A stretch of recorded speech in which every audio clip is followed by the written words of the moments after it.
Praise the lord. దేవునికి మహిమ కలుగును గాక. అందరూ బాగున్నారా?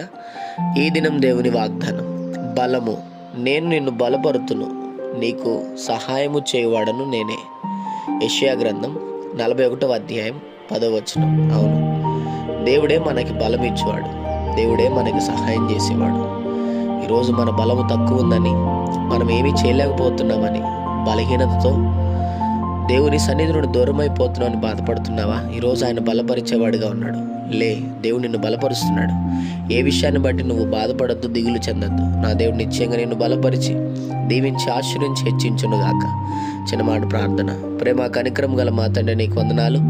ఈ ఉదయకాల సమయంలో బిడ్డలను మీరు దీవించి బలపరిచి, వారు వెళ్తున్న ప్రయాణంలో, మార్గముల్లో, పనుల్లో, ప్రయత్నంలో ఇదన్నా మీరు వారికి తోడుగుండమని, నిత్యంగా వారిని, వారి కుటుంబాన్ని బలపరిచి, వారు వెళ్తున్న ప్రతి స్థలము యందు నువ్వు ఉన్నావని వారికి ధైర్యము దయచేయమని యేసు నామములో అడుగుతున్నాం తండ్రి. ఆమేన్.